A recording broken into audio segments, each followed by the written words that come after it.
अस्सलाम वालेकुम एवरीवन। इस वक्त आप जो स्क्रीन पर देख रहे हैं, this is guess paper of B Com part 2 business law. ठीक है ना। तो इसी से अगर हम बात शुरू करें और रिवीजन जो मुझे कराना है वो इसी से अगर मैं ले लूँ तो आपके लिए अच्छा होगा। देखें, पहला सवाल है define contract and explain the essential elements of a valid contract. ये बहुत ही अहम सवाल होता है और ये हर साल ही बच्चों को याद करना होता है, क्योंकि जाहिर है कि ये बुनियाद है बिजनेस लॉ की। तो ये आपको अच्छी तरह पता है। इसमें सबसे पहले डेफिनेशन ऑफ कॉन्ट्रैक्ट आ जाएगी, तो सारे एसेंशियल्स आप वन बाय वन डिफाइन करेंगे। 8 कम से कम एसेंशियल इसमें आपको डिफाइन करने होते हैं। 2.5 से 3 पेजेस आपको इसमें लिखने होते हैं। ठीक है जी। अच्छा, इसके बाद है क्वेश्चन नंबर 1 बी।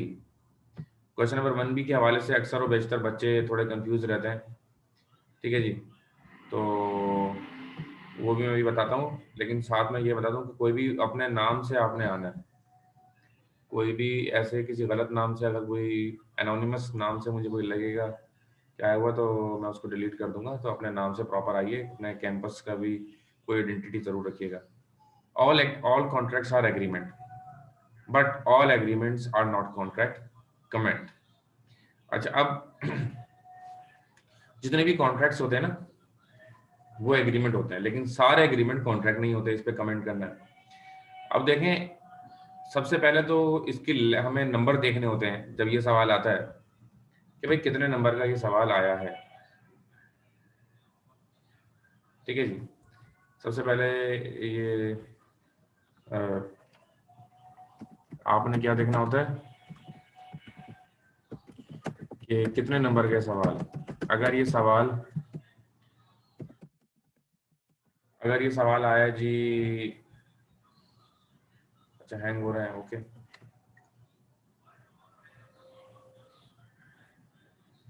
मैं नेट चेंज कर लूंगा अभी, तो वो हैंग होना बंद हो जाएगा। अगर ये सवाल आया है मिसाल के तौर पर 5 नंबर का, तो फिर आप क्या करेंगे? सबसे पहले आप डिफाइन करेंगे एग्रीमेंट, फिर आप डिफाइन करेंगे kinds of agreement. Chapter number 1 में ही मौजूद है, खालिद महमूद चीमा की बुक से या नोट से, अगर आप शाह जी के देखें।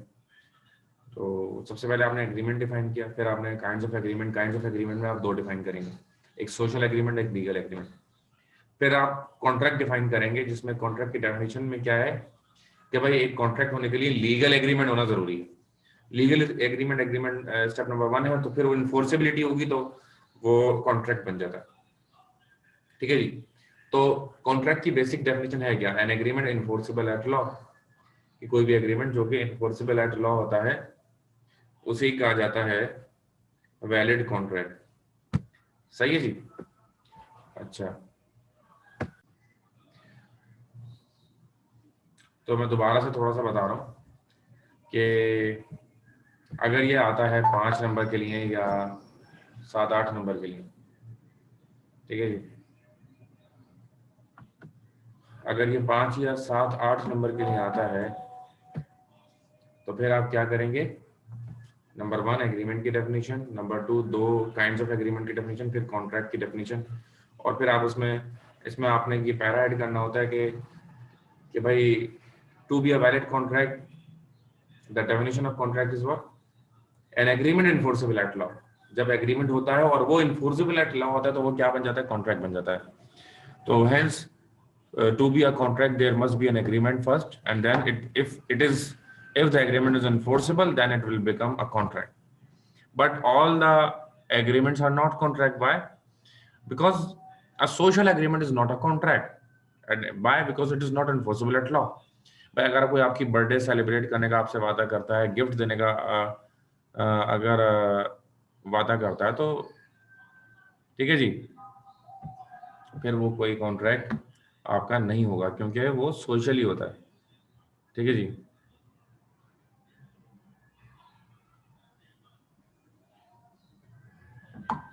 अच्छा, क्वेश्चन नंबर 2 है define offer and explain essentials of an offer. ये मैं भी आपको रिपीट कराता हूँ, ये निकालता हूँ मैं। ठीक है जी, यहीं से आज की हम बात शुरू करेंगे। एक दो सवाल तो मैं ये आपने आपको। जो स्क्रीन पे शो किया हुआ है गैस पेपर है? जी जी जी, ये गेस्ट पेपर है। Okay sir.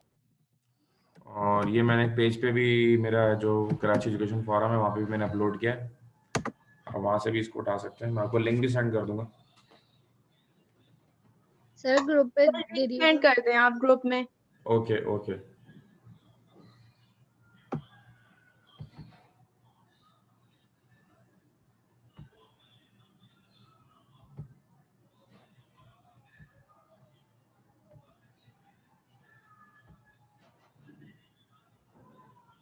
ऑफर का मैं सवाल निकाल रहा हूँ। आज हम ऑफर जो है वो डिस्कस करते हैं कि define offer and explain essentials of valid offer. ये मेरे गेस्ट पेपर का क्वेश्चन नंबर 2 है, ठीक है जी। तो वो अभी मैं आपसे शेयर कर रहा हूँ, then we will discuss it.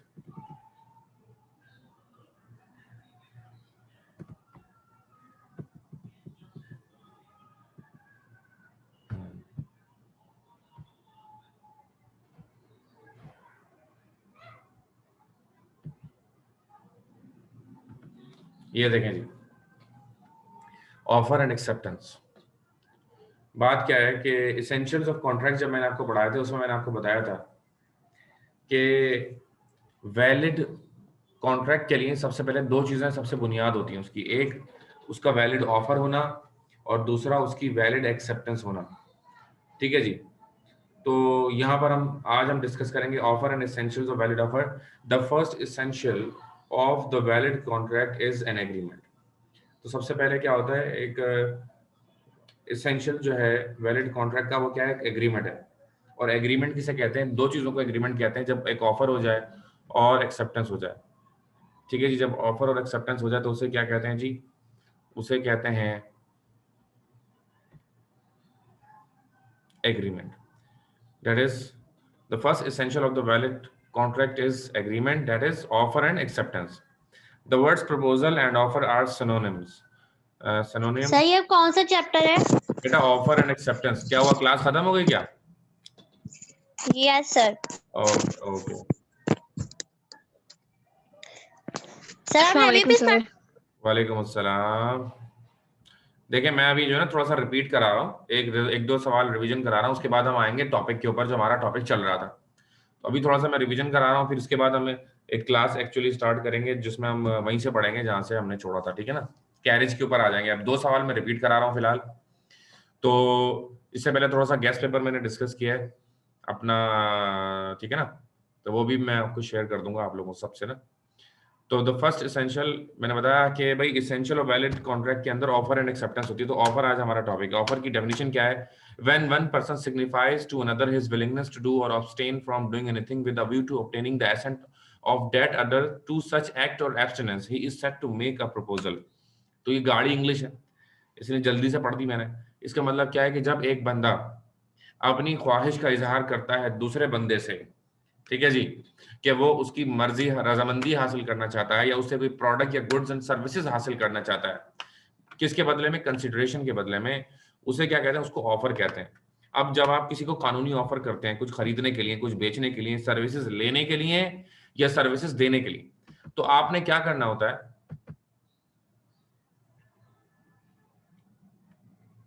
Offer must B definite and clear.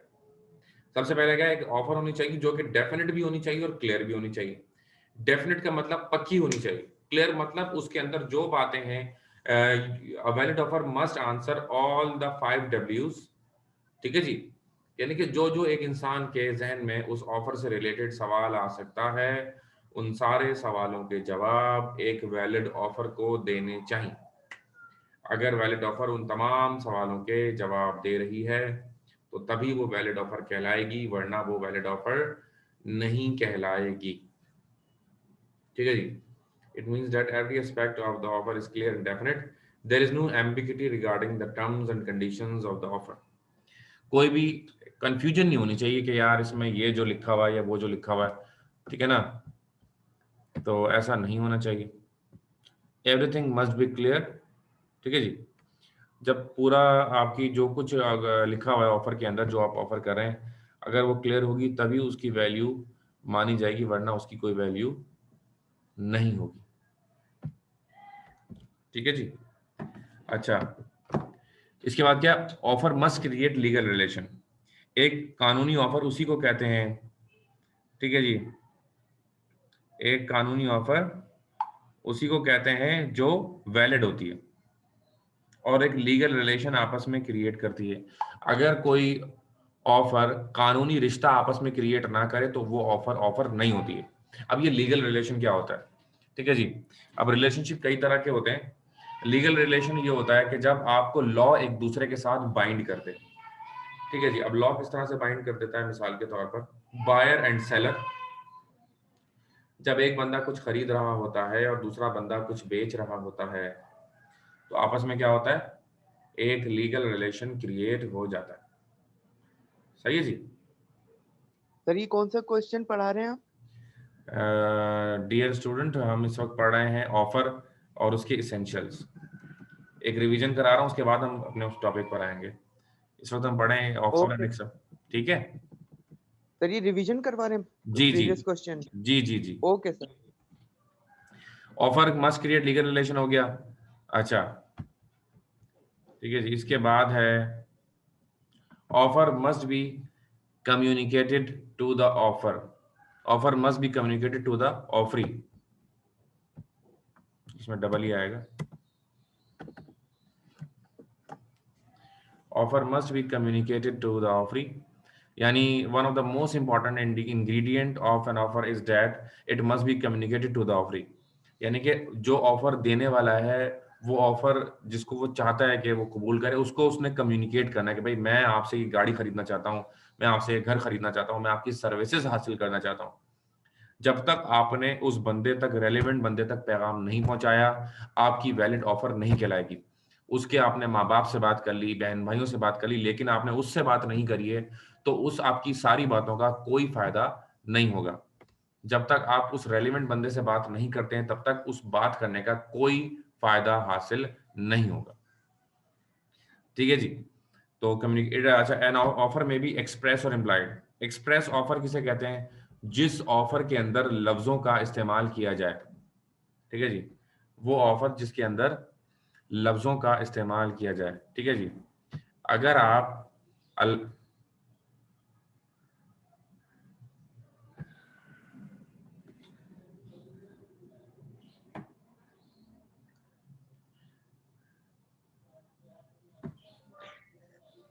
Sir आपकी आवाज नहीं आ रही है। एक मिनट रुकिएगा, एक मिनट, नेट चेंज कर रहा हूं मैं जरा।